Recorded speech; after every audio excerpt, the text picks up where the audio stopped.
Bom, turma, então retomando aqui nossas aulas, próximo tipo de estrutura que a gente vai ver aqui na nossa introdução à programação são as estruturas de repetição.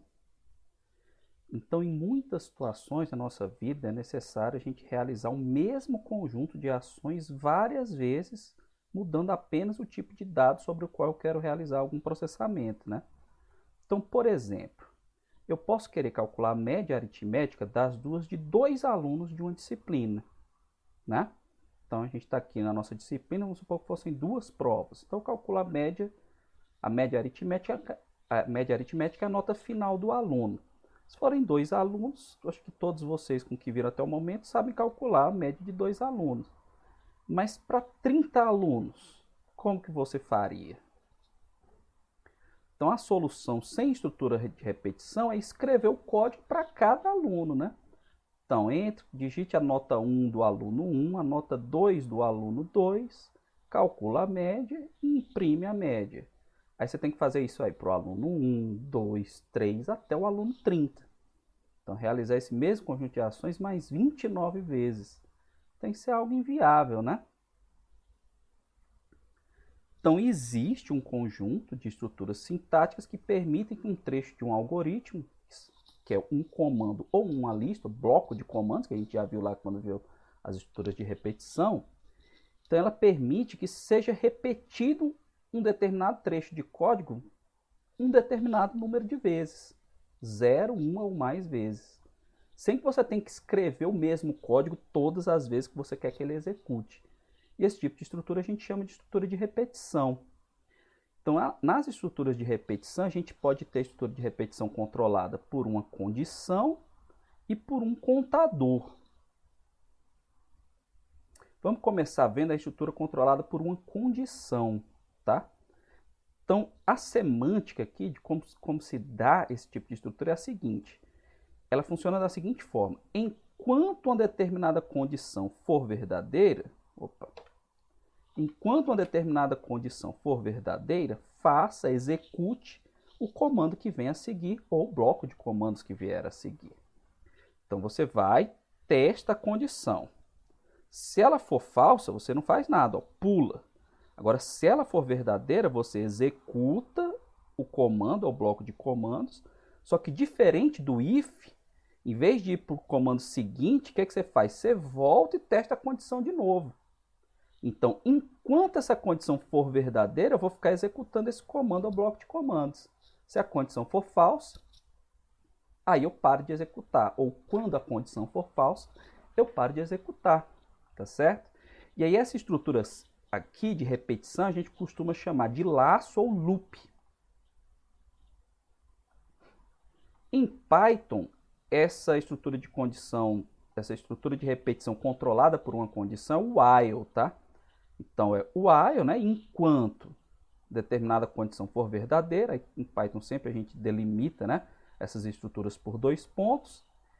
Aí tudo que vier indentado, assim como a gente viu lá para o if, o else, né, vai ser executado enquanto essa condição for verdadeira. Então ele vai, testa a condição, se ela for verdade, executa os comandos que estão aqui, volta e testa a condição de novo. Enquanto a condição for verdadeira, o comando ou bloco de comandos vai ser executado.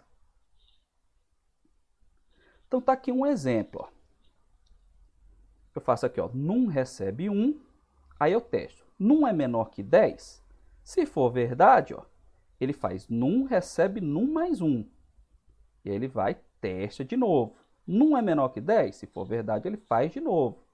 Então ele executa esse comando aqui, num recebe num mais 1, enquanto num é menor que 10. Quando num deixar de ser menor que 10, for falso, quando essa condição aqui for falsa, ele vem para cá e aí executa o comando seguinte ao bloco, que é exibir o num. Então eu pergunto para vocês, né, e aí vocês, que vocês acham que vai imprimir? Qual o número que vai ser impresso? Analisando essa estrutura aí, faça uma pausa aí, pensem, para depois ver a resposta, tá? Então como que eu sei qual é o número que vai exibir? No primeiro momento, ele vai fazer o quê? Num recebe 1. Aí quando ele entrar aqui, 1 é menor que 10. Aí ele faz 1 recebe 1 mais 1. Tá? Eu vou escrever aqui que fica melhor, tá certo? Então, pessoal, como eu falei para vocês, vou escrever aqui. Então, imagine aqui que o num... Opa! O num, ele começa com... Estou apertando os botõezinhos aqui. Ele começa com o valor 1, certo? Tá difícil aqui essa volta a escrever com esse negócio. Eu apertei um botão aqui. É isso aqui. O 1 começa com 1, certo? Aí o que vai acontecer? 1 é menor que 10? É. Aí ele vai fazer num recebe num mais 1. Então, como num é 1, 1 mais 1, 2. Aí o num vai passar a ser 2. Não é isso? Aí, 2 aí ele volta para cá. 2 é menor que 10? É. Aí ele vem para cá. O num agora é 2. 2 mais 1, 3. Então, o num vai passar a ser 3. E assim sucessivamente.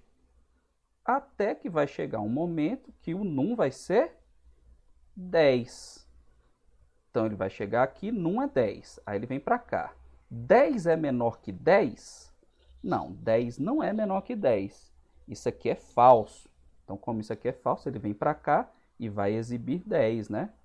Então, ele vai exibir 10. Certo? Então, é isso que vai ser feito aí nesse algoritmo, tá?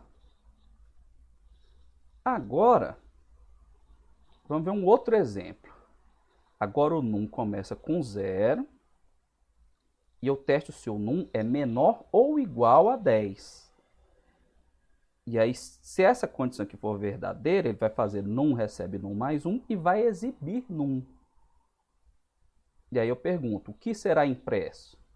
Então, de novo, pausem e pensem o que vai ser impresso e depois vejam a resposta, tá? Então, pessoal, o que vai ser impresso aqui? Se vocês observarem, tem uma diferença básica aqui. Além do num menor que 10, o num começa com 0, aqui é num menor que 10. Aliás, aqui, no primeiro exemplo, o num começa com 1 e a condição é num menor que 10, né? Aqui o num começa com 0 e a condição que eu testo é se ele é menor ou igual a 10. Mas a principal diferença, turma, desses dois exemplos é a seguinte, que o exibir num, ele está fora do meu laço no primeiro exemplo e está dentro do meu laço no segundo exemplo, tá? Então, observem a sequência aí. Qual vai ser a sequência? Primeiro, o num recebe 0. Aí, como 0 é menor ou igual a 10, ele vai entrar e vai executar esse comando aqui. Num recebe num mais 1. Então, num agora vai passar a ser 1. E o próximo comando é exibir num. Então, ele exibe 1. Aí, o que ele vai fazer? Ele vai voltar e vai testar. O num agora é 1. 1 é menor ou igual a 10? Sim. Aí, ele entra aqui. Aí, vai fazer num recebe num, que é 1 mais 1. Então, o num vai ser igual a 2. Aí, o próximo comando vai ser exibir o 2. E aí, ele volta e testa. 2 é menor ou igual a 10? Sim. Aí, o num vai ser 3 e ele exibe o 3. E assim sucessivamente. Até quando? Quando o num for 10, vou fazer aqui, ó. Num igual a 10, tá? 10 é menor ou igual a 10? Sim. Então, ele vai entrar aqui.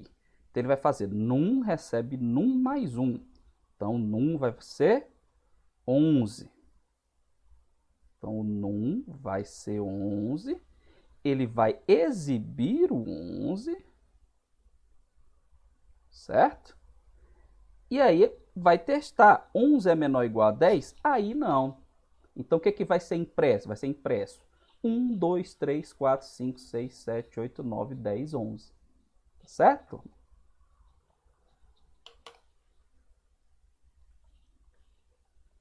Então, como que fica a solução para o cálculo do problema da média dos 30 alunos usando o while? O cálculo da média é o mesmo para os 30 alunos, né? Então, o que eu vou fazer aqui? Eu vou pegar a primeira nota do primeiro aluno, a segunda nota do primeiro aluno, calcular a média e exibir. Só que eu vou fazer isso para todos os alunos. Então, eu crio uma variável aqui para contar os meus alunos, tá? Então, eu vou pegar aqui, esse contador, eu inicializo ele com 1, com o valor 1. Então, na primeira passagem aqui, ele vai pegar, digite a nota 1 do aluno, aí tá vendo que eu coloquei aqui contador, que é o aluno 1, porque o meu contador começa com 1. Aí eu vou ler a segunda nota do aluno 1 e calcular a média. Vou imprimir, e aí, ó, observem aqui que eu fiz de propósito, eu coloquei aqui, ó, contador mais igual a 1. Eu não tinha mostrado isso para vocês, mas como é muito comum a gente usar essa estrutura que a gente usou no exemplo anterior, de num recebe num mais 1, então na linguagem Python já tem esse atalho, digamos assim. Contador mais igual a 1 é a mesma coisa que contador recebe contador mais 1, tá? Essa estrutura aqui, pessoal, só fazendo aqui, é como se fosse isso aqui, ó. Contador recebe contador mais 1, tá? Então, esse mais igual a 1 significa que você vai pegar o valor dessa variável que está do lado esquerdo, somar com o lado direito e guardar na variável do lado esquerdo. Equivale a essa estrutura aqui, tá? Mas aqui, pessoal, é questão de preferência. Se você preferir usar contador recebe contador mais 1, não tem problema, mas só mostrando para vocês que existem outras formas, tá bom? Então, pessoal, eu vou executar aqui para vocês verem. Eu falei média de 30 alunos, mas eu não vou fazer para 30, porque senão eu vou ficar só digitando nota de aluno aqui, tá? Então, eu coloquei 3 aqui. Ele vai fazer para 3 alunos. Então, eu vou executar esse código aqui. Então, tá vendo? Digite a nota 1 do aluno. Aí, o contador está em 1 ainda, né? Então, eu vou digitar aqui, ó, 8. E agora, a nota 2 do aluno 1, 9. Aí ele vai calcular a média é 8,5, né? Aí, ó, ele calculou a média, imprimiu e somou o contador. Então, observem que agora ele já imprimiu. Digite a nota 1 do aluno 2, porque o contador agora é 2. Então, vou colocar aqui 9, 6. Então, a média do aluno 2 é 7,5. Aí ele foi, veio para cá, o contador agora é 3. Aí 3 é menor ou igual a 3? É, aí ele entrou aqui. Aí digite a nota 1 do aluno 3, ó, tá vendo? Aluno 3. Então, 6 e a nota 2 do aluno 3, 8. Então, a média do aluno 3 é 7. Aí, o contador, aí depois ele veio para cá, o contador passou a ser 4. 4 não é menor ou igual a 3. E aí ele pegou e saiu do loop. Tá certo? Aqui uma observação importante, pessoal. É fundamental que o construtor do algoritmo certifique-se que a condição mantém as iterações, que a condição que mantém as iterações, as repetições, seja satisfeita em algum momento para que o algoritmo não entre em laço infinito, que é o chamado loop infinito. Está aqui um exemplo. Ó. Num recebe 1, enquanto num for menor que 10, print num. Então, turma, esse exemplo aqui vai resultar num laço infinito. Por quê? Pensem aí um pouquinho. Isso aqui vai resultar num laço infinito porque o num recebeu 1 aqui e aqui dentro do loop o valor dele não muda, então sempre vai ser 1. Então, como ele sempre vai ser 1, ele sempre vai voltar aqui para cá. 1 é menor que 10, ele vai continuar executando, quer ver? Vou até sair aqui do modo apresentação, porque eu vou ter que parar o kernel agora, tá? Eu vou rodar aqui, ó, para vocês verem, ó. Tá vendo? Ele imprimindo um monte de 1. Aqui ele está imprimindo um monte de 1, ó. Tá vendo? Não para. Aí eu tenho que vir aqui e parar. Certo? Parei o kernel porque ele estava em loop infinito. Tá certo? Ele estava em loop infinito. Então aqui, ó, um monte de 1 que ele imprimiu aqui, até eu parar, tá? Então, pessoal, cuidado, tá? Com essa questão do loop infinito, tá certo? Tomem cuidado para sempre a condição ser satisfeita. Vou até reiniciar o kernel porque ele ficou devagar aqui, tá, pessoal? Reiniciar aqui.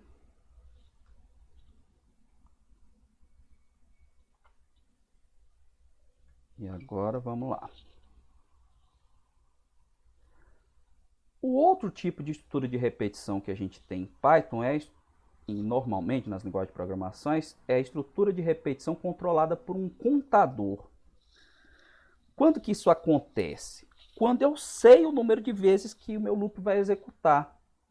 Por exemplo, no caso lá das notas dos alunos, né, era mais fácil eu ter usado essa estrutura, mas o exemplo de estrutura por contador, controlada por contador, serve também para a estrutura controlada por condição. Aí depois eu explico a diferença, quando que a gente usa o while, quando que a gente usa a estrutura controlada por contador, tá? E aí a contagem das repetições é feita por uma variável de controle, né, que é chamada de contador, tá? Chamada de contador. Então, em Python, esse comando é o for. Então, você faz for, aí uma variável que vai contar quantas vezes você quer que repita aquele comando ou bloco de comandos, in, e aqui a faixa de variação, onde que seu contador começa e onde que seu contador termina, tá? E aí você executa o bloco de comandos. Então, o fluxograma é muito parecido, tá, turma? Você tem aqui, você inicializa, né? Pega o valor inicial do seu contador, testa a condição, que a condição é só se o contador atingiu o final, executa o comando e incrementa, né? Incrementa ou decrementa, já já a gente vai ver os tipos, né, de variação desse contador. Aí vai, testa a condição de novo. Se ela for verdade, executa de novo, incrementa mais uma vez, até que a condição seja falsa, tá? Então tá aqui um exemplo, ó. Você faz aqui, ó, um contador igual a 0, recebe 0, né? Enquanto esse contador for menor ou igual a 10, imprima conte e incrementa o conte, igual que a gente viu no while, tá? Aí ele vai somando 1, né? Até que o conte seja 11. Quando o conte for 11, 11 é menor ou igual a 10? Não. Aí ele não vai ser verdade. Então o que vai ser impresso aqui? Como o print está dentro, né, do meu loop, ele vai imprimir de 0 até 10, né? Porque o primeiro comando aqui é o print. Então o conte começa com 0, ele imprime 0, aí incrementa. Imprime 0, imprime 1, incrementa. 2, incrementa. Até chegar no 10, né? Aí quando chegar no 11, 11 não é menor ou igual a 10, ele não vai entrar aqui. Tá certo? E aí outra coisa que, se o print tivesse depois, né? Aí ele ia imprimir até o 11, né? Ele ia imprimir até o 11, mas como o print vem antes, aí ele imprime até o 10. Tá certo?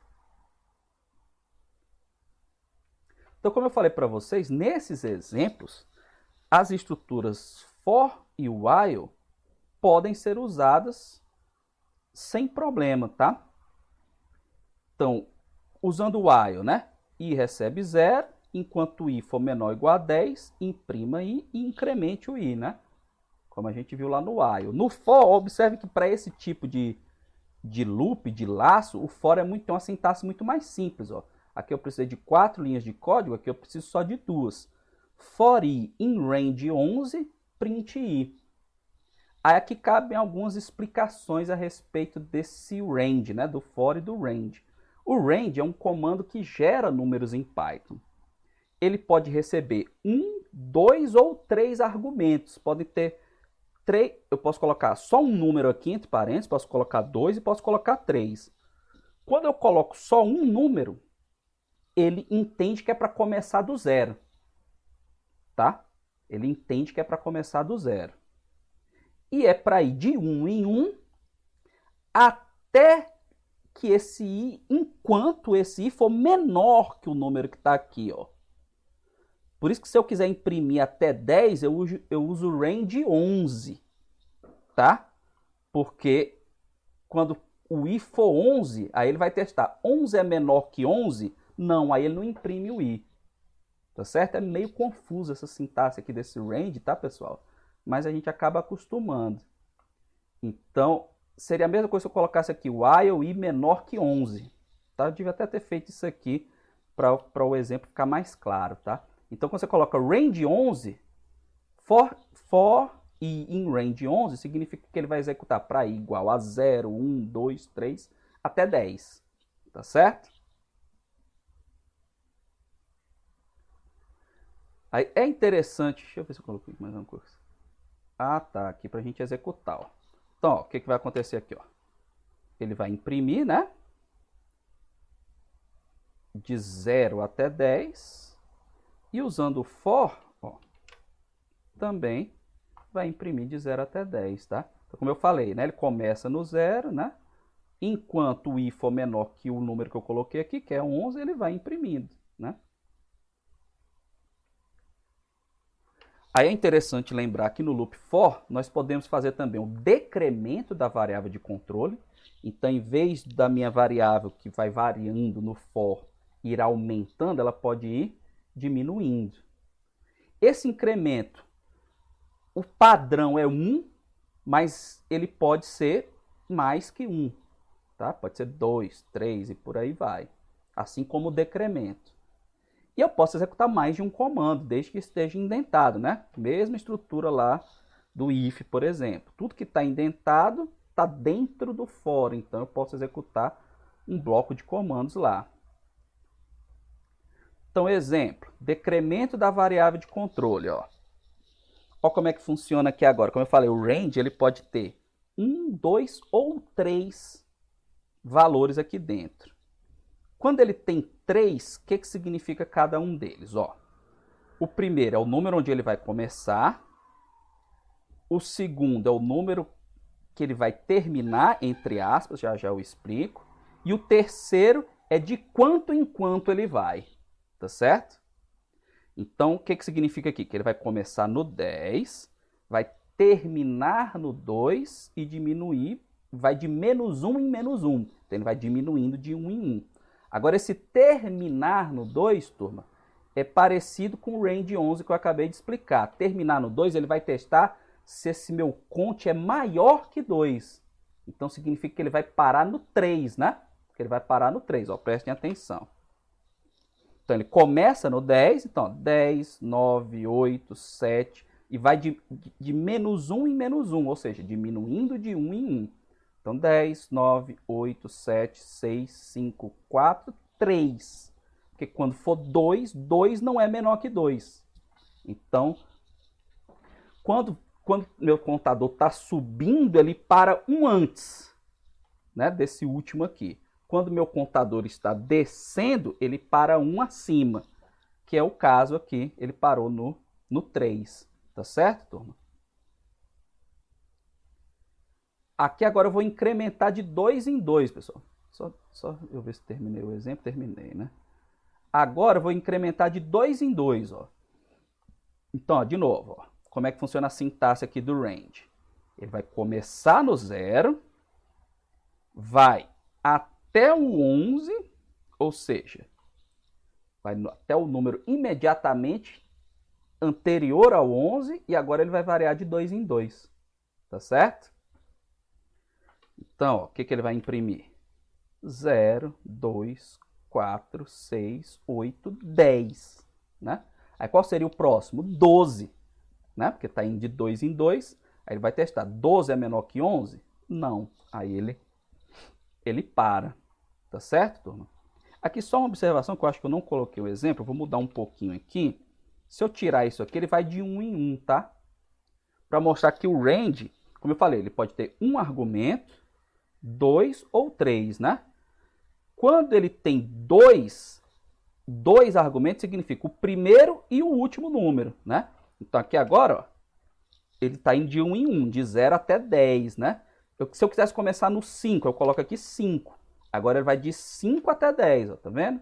5 até 10, tá? de 1 em 1. Se eu quiser do 5 até o 10 de 2 em 2, aí eu coloco mais um argumento. Aí, ó, 5, 7, 9. Tá? Aí quando chegar no 11, 11 não é menor que 11. Ou se eu quiser fazer do jeito que estava, 0, 11, 2, aí ele imprime aqui os números pares, né? De 0 até 10. Tá certo? E aqui um exemplo onde eu executo um bloco de comandos. O que eu vou fazer aqui? Eu vou fazer essa soma aqui e vou imprimir esse temp. Então o que o temp vai fazer? Ele vai pegar o número que vai vir daqui e somar com 100. Então vê se vocês já pegaram aqui. Tentem fazer aí mentalmente, antes de olhar a execução aqui. O que ele vai imprimir, tá? Então o que ele vai fazer? Ele vai pegar o valor do cont, vai somar com 100 e vai imprimir. Então, qual vai ser o primeiro valor do cont? 1. Né? Então, 1 mais 100, 101. Aí vai imprimir. Aí ele vai incrementar de quanto? De 5 em 5. Então, se o primeiro valor foi 1, o próximo vai ser 6. Aí ele vai pegar 6, somar com 100, aí vai dar 106 e ele vai imprimir aqui. E assim sucessivamente. Até que número que ele vai? Se o último número aqui é o 15, então é porque ele vai até o 14, né? Então, quando esse número aqui for maior, quando esse número for, enquanto for menor que 15, ele vai fazer. Quando deixar de ser maior que 15, menor que 15, aí ele para de fazer. Quer ver? Vamos executar. Ó, que eu falei para vocês, ó. 101, aí mais 5, 106, mais 5, 111. Qual seria o próximo? 116, né? 116, é 116. 116 para imprimir, né? Mas o cont ele foi 1, 6 e 11, né? Aí o próximo valor do cont seria o 16. Aí 16 não é menor que 15. Aí ele para. Tá bom? Então, turma, aqui a gente tem alguns exercícios, tá? O primeiro deles é o seguinte. A sequência abaixo é conhecida como série de Fibonacci. Esse é um problema clássico, tá? Em programação. Um dos primeiros programas que a gente faz é o da série de Fibonacci, tá? Então, faça um programa em Python para escrever esta série até o seu 30º termo. E a série é essa aqui, ó. 1, 1, 2, 3, 5, 8, 13 e assim sucessivamente. Vou explicar para vocês como que funciona essa série, tá? Essa série tem como primeiro termo, que eu vou chamar aqui, o primeiro termo que eu vou chamar de T1, o T1 ele é 1, tá? O T2 ele também é 1. E aí o T3 ele é T1 mais T2. Que é 1 mais 1, que é igual a 2. O T4, ele é T3 mais T2, que é igual a T3 é 2, né? E T2 é 1. Então, isso aqui é igual a 3. Não é isso? Vou escrever aqui embaixo agora. O T5, ele é T4 mais T3. Então, ele vai ser 3 mais 2, que é igual a 5. Ou seja, cada termo nessa série é a soma dos dois termos anteriores. Então, o T6 ele vai ser T5 mais T4, tá? Então, vai ser T5 é 5, T4 é 3, isso aqui vai dar 8. O T7 vai ser T6 mais T5. Então, vai ser 8 mais 5, que é igual a 13. E assim sucessivamente. Então, daí é que vem a série. Então, eu quero que vocês escrevam a série e imprimam até o 30º termo da série. Tá? Até o 30º termo da série. Então, vocês vão usar a estrutura de repetição, né? No caso aqui pode ser um for, né? Porque você já sabe que são 30 termos que você vai Você vai imprimir. Então, pensem aí como que vocês vão fazer.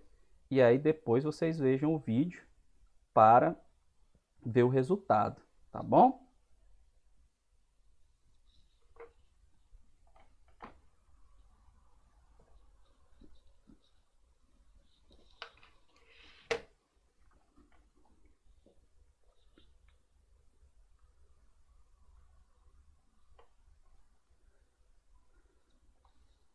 Então, pessoal, como que a gente responde isso aqui, tá? Aqui, turma, para a gente pensar nisso aqui, a gente tem que pensar que o termo atual, ele é a soma do último termo da série com o penúltimo termo da série. Tá certo? Então, a conta que a gente vai fazer é essa. O termo atual é o último termo da série mais o penúltimo. Tá? Então, em cada passo do seu laço, você vai ter que atualizar esses termos. Você vai calcular o termo atual e aí vai atualizar quem é o último e quem é o penúltimo. Tá? Então, como os dois primeiros são fixos, você já pode fazer isso aqui, ó. Vou colocar aqui, ó. Penúltimo é 1, tá certo? E aí eu vou imprimir. Aqui eu já posso colocar direto, né? O primeiro... Não vou colocar primeiro não, porque senão eu não vou conseguir. O termo 1 da série é... Eu já vou colocar aqui, ponto format, penúltimo. O último também é 1, né? Que são os dois primeiros. E aí eu vou fazer aqui a mesma coisa, tá? Com o termo 2 da série. E aqui vai ser o último, apesar de ser igual, só para ficar com a lógica, né? E agora eu vou fazer o meu for. Então, como eu já fiz o termo 1 e o termo 2, eu vou começar de que termo? Começar do termo 3. Então, normalmente a gente usa a variável i, tá? No for i, para ser o nosso contador. No for i in. Aí eu vou fazer o meu range aqui. Vou fazer o meu range. Vai começar em que termo? Vai começar no termo 3, né? E vai até o 30º. Então, 31, né? Lembrando que tem que ser... Se eu quero ir até o 30, o meu range tem que terminar no 31, para poder pegar o 30. Tá?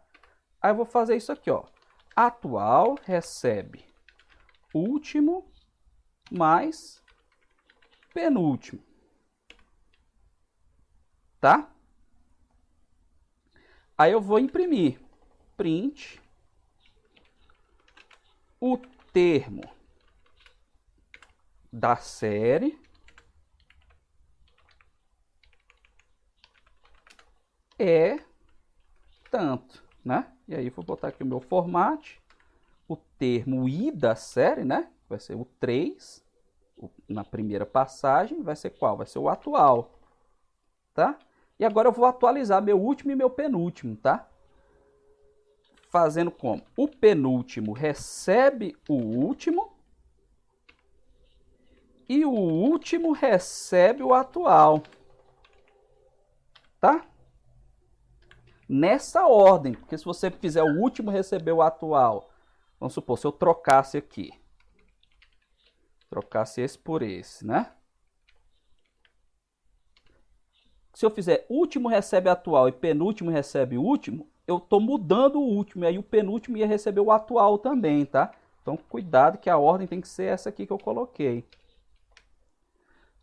Então, observem, né, que em cada passo eu calculo o termo atual, que é a soma do último mais o penúltimo, e aí no próximo passo, o que era o penúltimo vai passar a ser o que era o último, e o último vai passar a ser o que é o termo atual.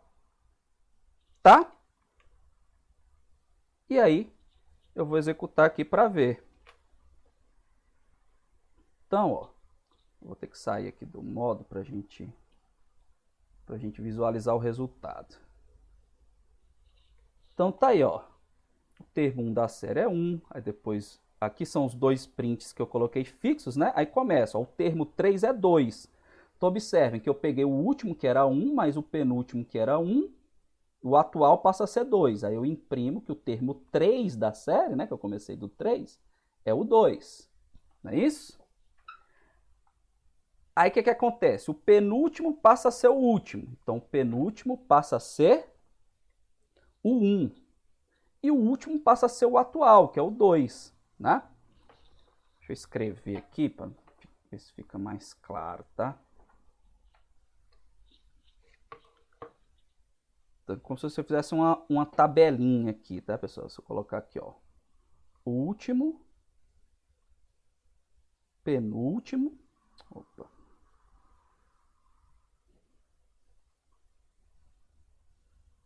penúltimo e atual, né? Então, quando o último é 1, o penúltimo é 1, aí quando eu vou calcular o atual é 1 mais 1, que é 2, né?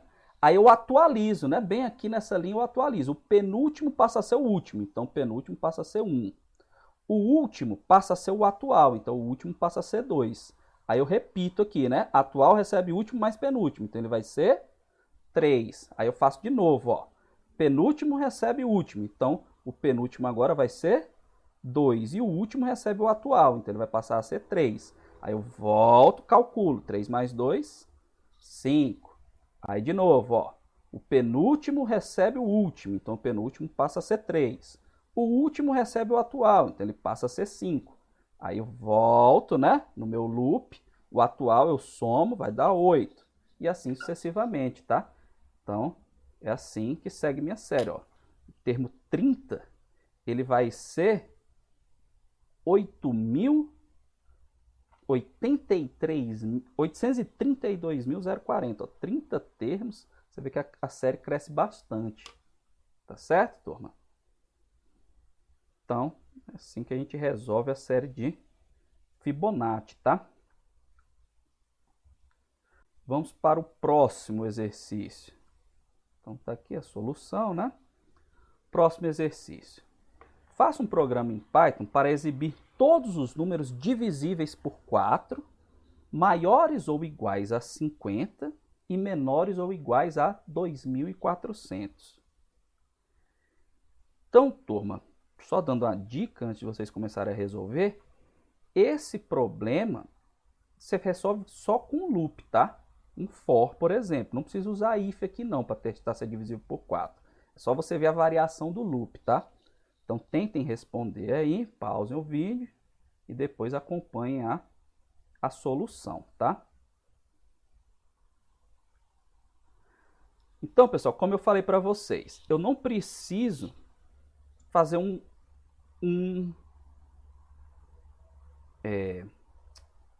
if para ver se é divisível por 4. É só eu ver nesse intervalo aqui qual é o primeiro número divisível por 4. Só isso. Então eu vou ver se é o próprio 1050, tá? Vou ver se é o próprio 1050. Então o que eu faço? Eu pego 1050 e divido por 4, tá? Então isso aqui dá 2, sobra 2. Isso aqui dá 6, sobra 1. Aí não é divisível por 4, né? Faltou 2. Então, se faltou 2, o primeiro número aqui da série que é divisível por 4 é o 1052, tá? Então, se você pegar 1052 dividido por 4, aqui era 2, né? Aí vai dar 263 e não vai sobrar nada, correto?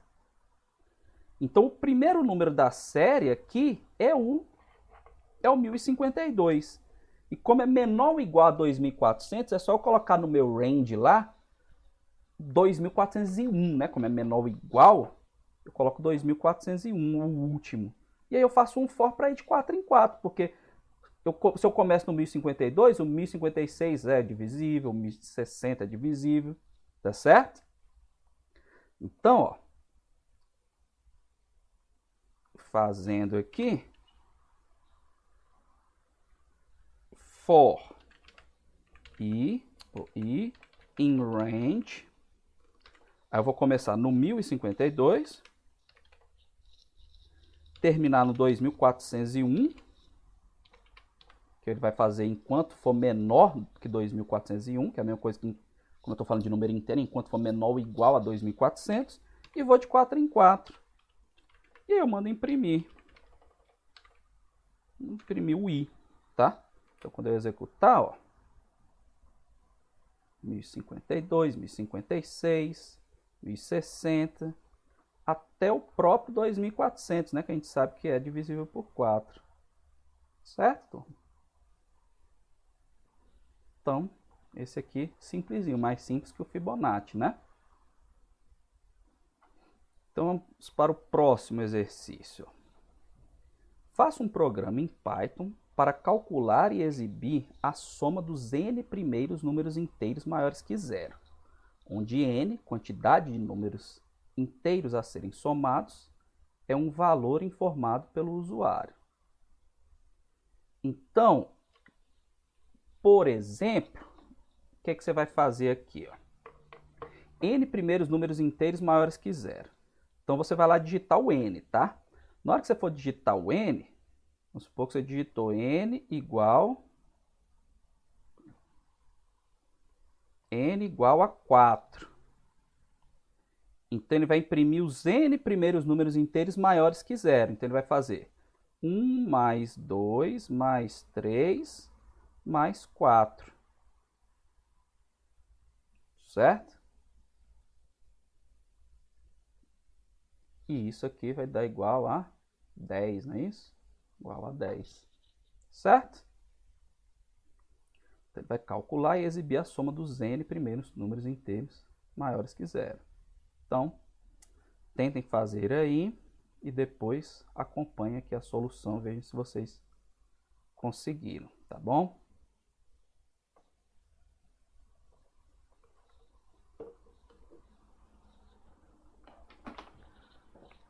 Então, pessoal, como que a gente faz isso aqui?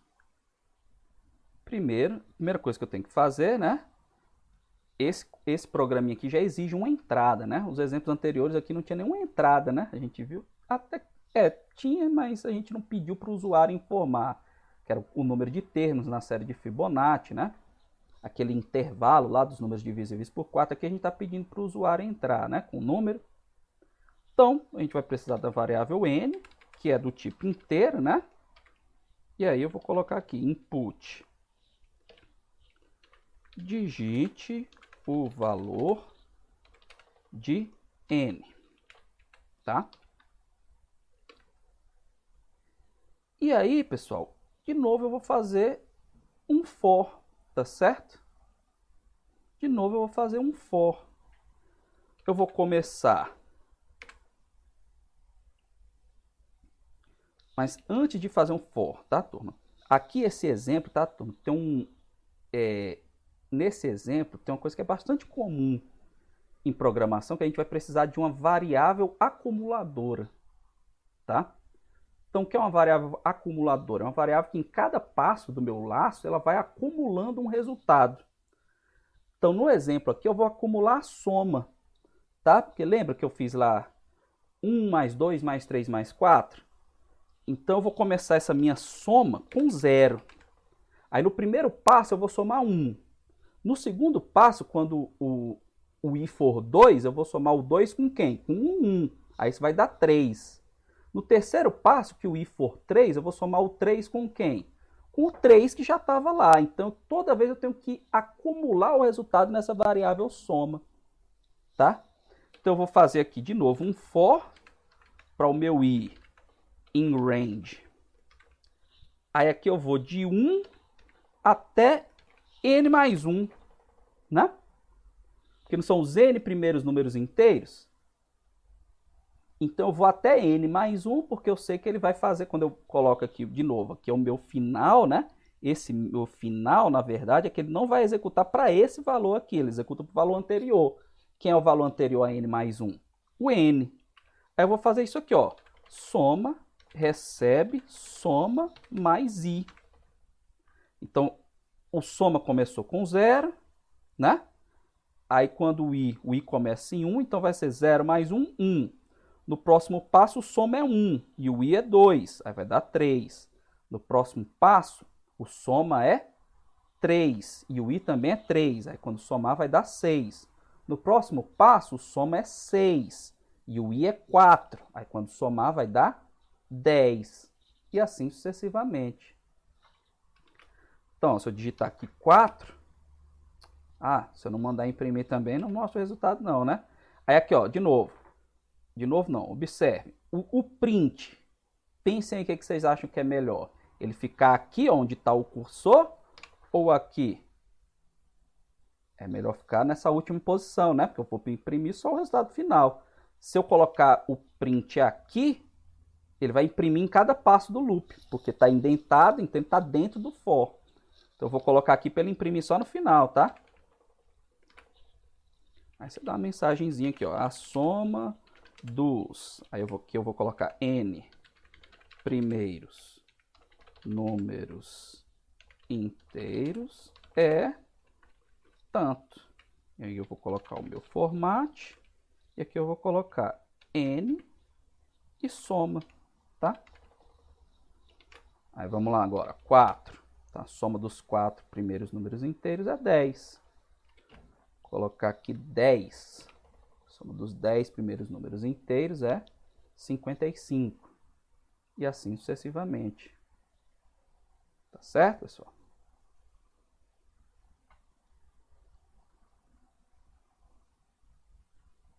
E o meu próximo exercício, também um problema clássico para quem está começando a programar, é o do fatorial, tá? Faça um programa em Python para solicitar um número inteiro ao usuário e calcular e exibir o fatorial deste número. Aí lembretes, fatorial de 0 é 1, né? 0 fatorial é 1. 1 fatorial é 1 também, né? Se n é maior que 1, então n fatorial é n vezes n menos 1, vezes n menos 2, e assim sucessivamente. E não existe fatorial de número negativo. Tá? Então, turma, observem que esses lembretes são condições que você vai ter que avaliar. Então, aqui você vai ter que usar alguns ifs, né? E para calcular o fatorial, só dando a dica, você vai usar um for, né? Tá vendo que tem uma faixa, né? E vai usar uma variável acumuladora. Só que agora a variável acumuladora, você vai fazer nela você vai colocar um produto.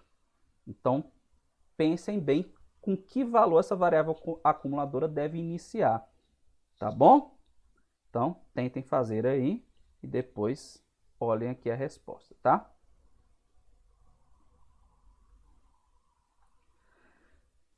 Então, turma, o nosso programa ele solicita um número inteiro ao usuário e aí ele deve calcular e exibir o fatorial do número. Então, a primeira coisa é entrar com um número inteiro. Então, int, aqui um input, né? Digite um número inteiro.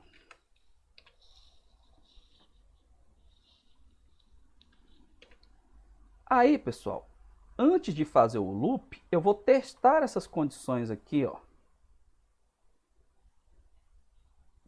Por exemplo, se o n for igual a 0, tá? Aí eu vou imprimir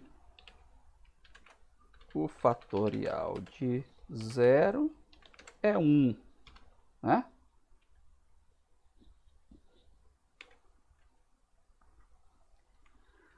Eu não preciso testar se o para o 1, né? Mas eu vou fazer do jeito que está aqui, né? Se o n for igual a 1, que essa regra vale também para o 1, né? Mas, então, se o n é igual a 1, você imprime. Print.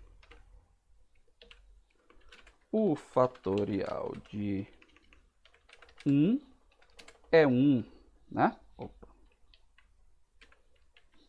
De novo. Fatorial de 1 é 1. Se n for menor que 0, aí você imprime. Não existe fatorial de número negativo.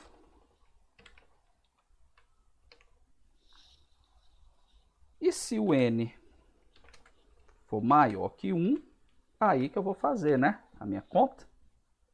Aí como que eu vou fazer minha conta aqui, pessoal? Eu vou criar minha variável acumuladora, que eu vou chamar de fatorial. Só que agora, ó, lembra que eu dei a dica lá para vocês? Eu vou começar ele com 1, tá certo? Eu vou começar ele com 1. Porque agora eu vou fazer o produto. E ele vai ser muito parecido com aquele da soma que a gente acabou de fazer, pessoal. Tá? Deixa eu ver aqui se está saindo no vídeo. Tá não, vou ter que... Ficou grande aqui, tá, pessoal? Vou sair aqui. Aumentar o zoom aqui. Para ver se vocês enxergam melhor, tá? Então, eu vou fazer o seguinte. Eu faço o fatorial igual a 1, tá? Aí eu faço o meu for, ó. For i in range. É para fazer do jeito que está definido aqui, né? N vezes n menos 1 vezes n mais 1 menos 2, né? Eu vou começar aqui, ó, no n, tá? Vou até o 1 e vou de menos 1 em menos 1. Tá? E aí eu vou fazer que o meu fatorial recebe fatorial vezes n. Porque aí no primeiro passo ele vai fazer aqui 1 vezes n, não, vezes i, tá? Porque aí no primeiro passo ele vai fazer 1 vezes i, que começa em n. No segundo passo ele vai fazer o fatorial, que agora é n, vezes n menos 1. No terceiro ele vai fazer n vezes n menos 1 vezes n menos 2, né? Até chegar no 1. Que a gente já tratou o 1 aqui, que o fatorial de 1 é 1, então eu posso deixar 1 aqui direto. Aí como eu falei, né, esse if era desnecessário, por quê? Porque se eu colocasse aqui n maior ou igual a 1, eu podia colocar aqui o n, esse meu range indo até 0, porque aí ele ia fazer até o 1. Tá? Mas fazendo do jeito que está no enunciado, fica até mais fácil de entender. E aí eu vou imprimir aqui, ó, fora do for, né? Print. E aí, o fatorial de tanto é tanto, né? Porque agora eu tenho minhas variáveis. Então, o fatorial de n é fatorial. Não é isso? Então, vamos executar aqui para ver se está tudo certo. Então, o fatorial de 5 é 120. Né? Fatorial de 0 é 1. Fatorial de 1 é 1. Fatorial de menos 5. Não existe fatorial de número negativo, né? Aí vamos fazer aqui, ó. Fatorial de 2 é 2. O de 3 é 6.